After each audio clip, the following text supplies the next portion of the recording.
One function के बाद on to function को सीखना भी ज़रूरी है।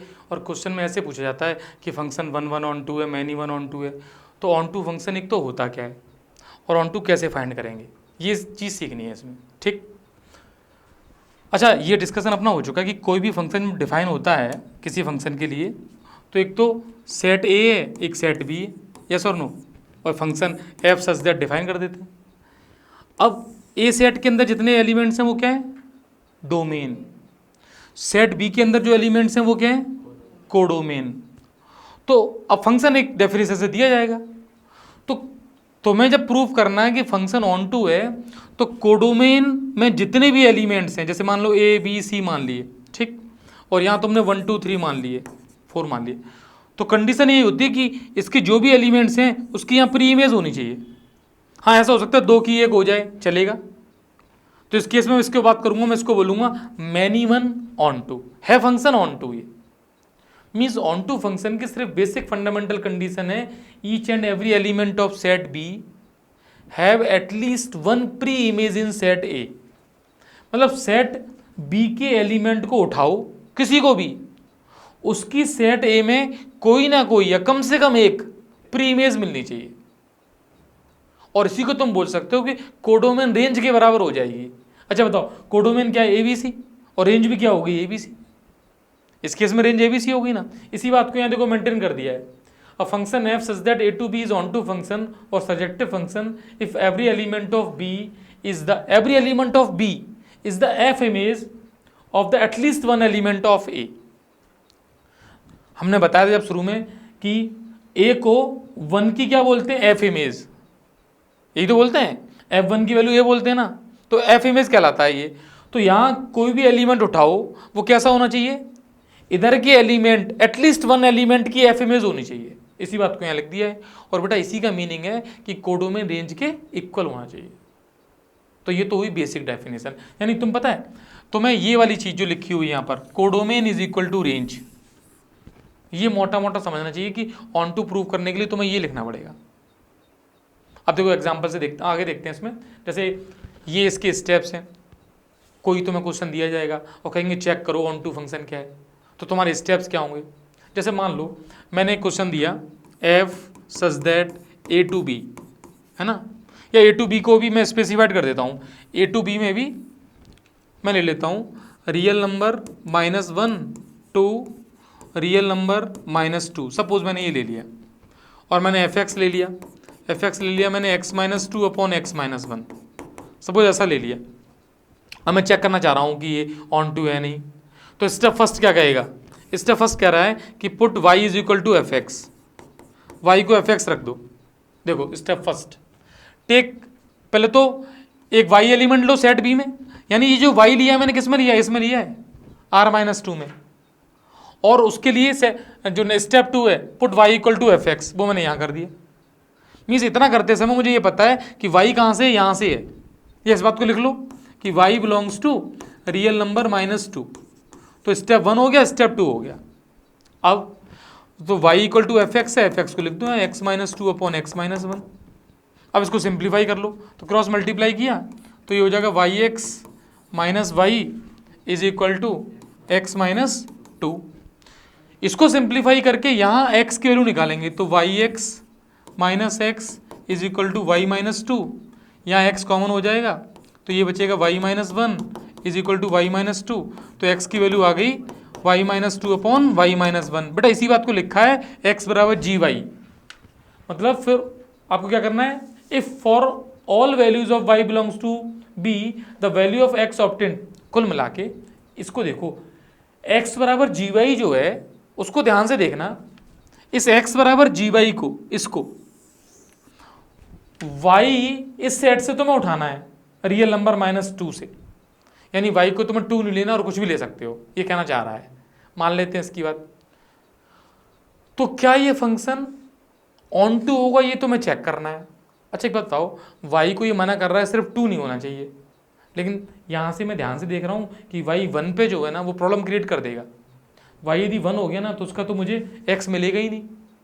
इसका मतलब है कि ये y इज इक्वल टू 1 पे प्रॉब्लम है, तो मैं ये नहीं लिख सकता इसमें कि सारे y में ले सकता हूँ, यानी एक y इक्वल टू 1 ऐसा मिल गया मुझे उधर जिसकी प्री इमेज नहीं है।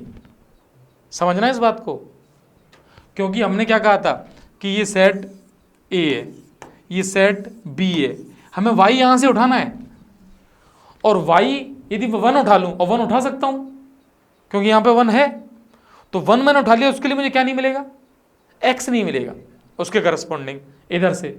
तो ये कह रहा है कि देखो इस बात को जो स्टेप 4 और 4 ही कंप्लीट स्टेप जो लिखा हुआ ना, उसी को समझना है तो ऑन टू समझ में आ जाएगा। अब मैं बता अगली यहाँ पे लाइन क्या लिखूंगा, for all y belongs to b, b यानी सेट को मैंने मान लिया, तो मैं इसको नाम दे देता हूँ r-2 implies x not belongs to r-1। सारे y के लिए नहीं है, तो लिखूंगा codomain is not equal to range, codomain range के इक्वल नहीं है, तो फंक्शन ऑन टू नहीं। बात समझ में आ रही है? तो कुल मिला के पहले क्या सीखना था हमें, स्टेप्स कैसे लग रहे हैं, तो इसलिए इस एल्गोरिदम को बना दिया है कि इसको दिमाग में रखना है, और यदि ये फॉर्मेशन तुम्हें फॉलो हो जाए तो बता देना फंक्शन ऑन टू है, अदरवाइज फंक्शन को मना कर देना है ऑन टू नहीं है। ऑन टू नहीं है तो उसका नाम क्या है, इनटू, और ऑन टू है तो उसको बोलते हैं सर्जेक्टिव फंक्शन। अभी एग्जाम्पल और देखेंगे, ये बात थोड़ी थोड़ी समझ में आ रही है, ठीक है। अब देखो जैसे यहाँ से एमसीक्यू स्टार्ट हो गए, एमसीक्यू में तुम चाहो आगे के सब्जेक्टिव क्वेश्चन मिलेंगे जहाँ पे ऑन टू फंक्शन वाले ले सकते हैं, तो एक काम करते हैं, जैसे इसमें सब्जेक्टिविटी भी चेक करनी है, इंजेक्टिविटी भी चेक करनी है, और बाइजेक्टिव। अब बात आती है कि सर ये बाइजेक्टिव क्या है, तो एक इस जगह में एक काम कर लेता हूँ, यहाँ तो मैं एक चीज़ समझा देता हूँ। 1-1 फंक्शन को क्या बोलते हैं, बोलो, इंजेक्टिव। क्या बोलते हैं, इंजेक्टिव फंक्शन। यदि इंजेक्टिव नहीं हो तो कैसा होगा, many one, many one function होगा। अच्छा, मैनी वन को नॉट इंजेक्टिव। अभी तो एक केस हो गया, दूसरा फंक्शन होता है ऑन टू। क्या बोलते हैं, ऑन टू। ऑन टू का दूसरा नाम सर्जेक्टिव। अच्छा, यदि सर्जेक्टिव नहीं है तो दूसरा कौन सा है, इनटू। अब इनके कॉम्बिनेशन से 4 फंक्शन बनेंगे। जो फंक्शन 1-1 ऑन टू होता है उसी का दूसरा नाम है बाइजेक्टिव। एक ही का नाम है बेटा, जो 1-1 ऑन टू होता है, तो यहाँ 1-1 ऑन टू बनेगा, 1-1 इनटू बनेगा, मैनी वन ऑन टू बनेगा, मैनी वन इनटू बनेगा, 4 बनेंगे। 1-1 ऑन टू वाले का नाम क्या है, बाइजेक्टिव फंक्शन। तो 1-1 ऑन टू वाले को क्या बोलेंगे, बाइजेक्टिव फंक्शन। तो एक काम करते हैं, इस केस को अब देख ही लेते हैं। देखो समझना ध्यान से, मुझे दिया है fx(x³ + 4। मैं सबसे पहले 1-1 चेक करूंगा। अब मैं क्या कहूँगा कि फंक्शन रियल नंबर से रियल नंबर डिफाइन है, तो 2 नंबर लूँगा रियल नंबर के सेट में, पहला स्टेप क्लियर। फिर मैं निकालूंगा fx1, fx1 की वैल्यू हो गई x1³ + 4। फिर मैं निकालूंगा fx2, fx2 की वैल्यू हो गई x2³ + 4। अगले स्टेप में मैं fx1 को fx2 के बराबर रखूँगा, मीन्स मैं रखूँगा x1³ + 4 = x2³ + 4। इसको सिंप्लीफाई करूँगा, x1³ = x2³ हो जाएगा, और रियल नंबर के केस में ये तभी हो सकता है जब x1 = x2 होगा, अदरवाइज नहीं हो पाएगा, क्योंकि 2 नंबर के क्यूब बराबर है ना, तो वो नंबर बराबर हैं। अच्छा, लेकिन डायरेक्ट लिखना सही नहीं है, समझदार नहीं है, समझदारी काम नहीं। हाँ, इसको मैं समझा रहा हूँ यहाँ पर कि इस बात को मैंने कैसे लिख दिया है। तो मैंने क्या किया, x1³ - x2³ = क्या हो गया, 0। फिर मैंने इसको लिखा x1 - x2 means a³ - b³, फिर a² + b² + ab, ये बना, = क्या, 0। बेटा जब हमने 1-1 पढ़ा था तो एक स्पेशल कंडीशन आ रही थी कि 1-1 तभी होता है जब सिर्फ x1 = x2 है, फालतू कुछ भी ना आए। अब यहाँ पे 2 चीज़ें आ रही हैं कि भाई ये भी 0 हो सकता है। अब ध्यान से समझना, जब ये 0 होगा तब भी ये प्रोडक्ट 0 हो जाएगा कि नहीं होगा, यस ये भी हो जाएगा। इसके इसको सॉल्व करेंगे तो x1 = x2 आ जाएगा। लेकिन जब ये 0 होगा, बाई चांस ये 0 होगा तो x1 = x2 नहीं आएगा। लेकिन ये 0 है कि नहीं है, मैंने लिखा भी नहीं है, तो अब ये सोचना कि ये 0 है कि नहीं। तो पता है रियल नंबर के लिए ये कभी भी 0 नहीं होगा। इसके लिए जो लॉजिक है वो क्या है कैसे समझाएंगे? देखो, यदि इस बात को समझना चाहूँ मैं कि ये जीरो क्यों नहीं है, तो इस बात को समझना, x1 square plus x2 square plus x1 x2 ये जीरो भी नहीं हो सकता। क्यों? इस पूरी इक्वेशन को x1 x2 से डिवाइड कर दो, एक्सप्रेशन को डिवाइड तो कर ही सकते हैं, मैंने डिवाइड कर दिया। तो जैसे ही डिवाइड करूंगा मैं देखता हूँ यहाँ बचेगा x1 अपॉन x2, यहाँ पे आएगा x2 अपॉन x1 और प्लस में आएगा 1। मैंने क्या किया, इस एक्सप्रेशन को इससे डिवाइड कर दिया, डिवाइड करके ऐसे लिख दिया। कोई दिक्कत? बेटा ये एक नंबर है और ये इसका उल्टा नंबर है, रेसिप्रोकल है, मतलब इसको मैं a मान लूँ तो ये नंबर 1 अपॉन a है और प्लस 1 है।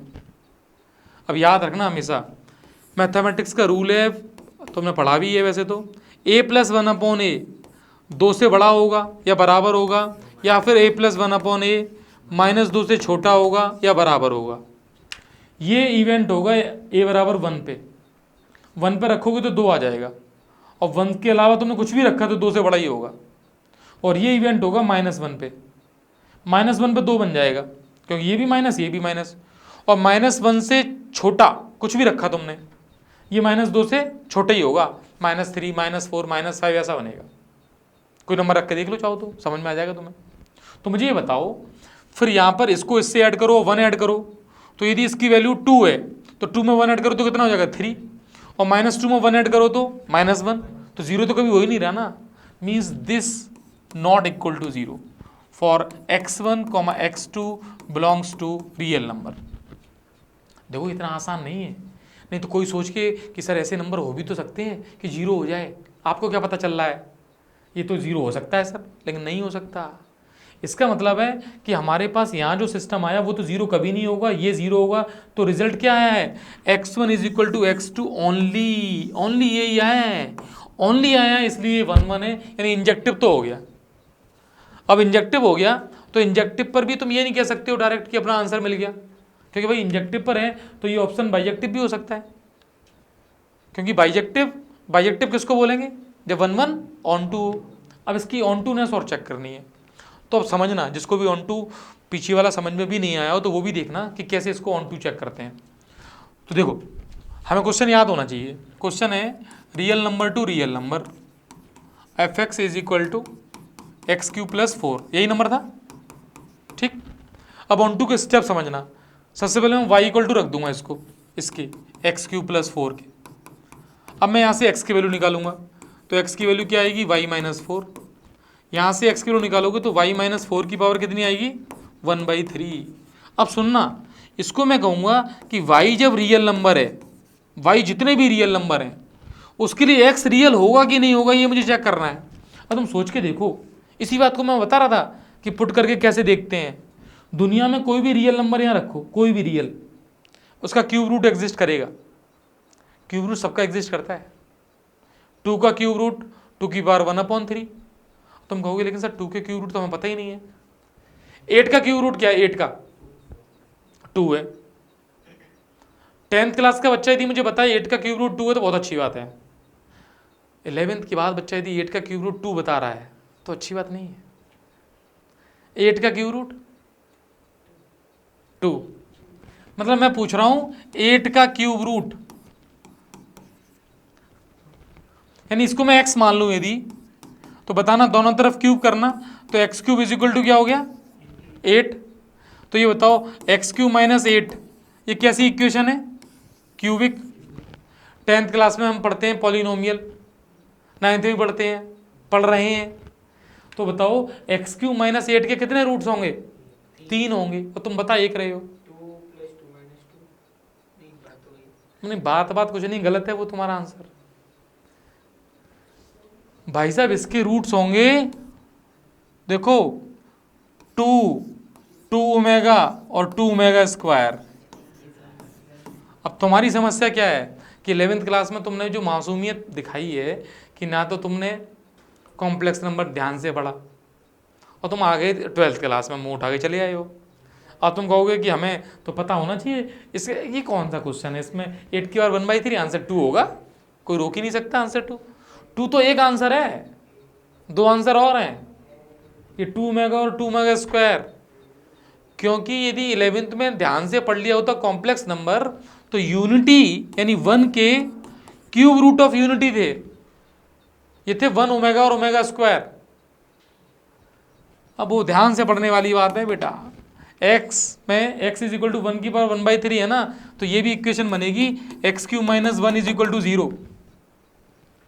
तो इसके भी 3 रूट्स आएंगे, एक 1 होगा, एक ओमेगा था, एक ओमेगा स्क्वायर था। तो मैंने वही काम यहाँ किया है, तो 1 ओमेगा ओमेगा स्क्वायर में 2 से इंटू कर दिया है, तो 2 ओमेगा और 2 ओमेगा स्क्वायर इसके रूट्स आ जाएंगे। अब मेरी बात सुनो, इतना दिमाग पे जोर नहीं देना है तुम्हें, वो दे भी नहीं पा रहे हो तुम, तो देना भी नहीं है। यहाँ तो रियल नंबर भी बात चल रही है, तो इमेजिनरी नंबर पे बात करनी नहीं है। तो मुझे बताओ एक्स रियल के लिए तुम्हें, सॉरी वाई रियल के लिए तुम्हें एक्स रियल मिल जाएगा। जैसे कोई बच्चा कहेगा सर मैंने यहाँ पे 4 रख दिया तो 0 रियल है, कि सर मैंने 5 रख दिया तो 1 की पावर 1/3 रियल है, सर मैंने -1 रख दिया तो -5 की पावर 1/3 भी कुछ ना कुछ होगा, टेंशन नहीं लेनी तुम्हें, होगा। मतलब कोई भी y मैंने उठाया किससे, रियल नंबर से, दूसरे सेट से, तो मुझे x मिल गया पहले वाले सेट में, क्योंकि यहाँ दुर्भाग्य से दोनों सेट में रियल नंबर ही है।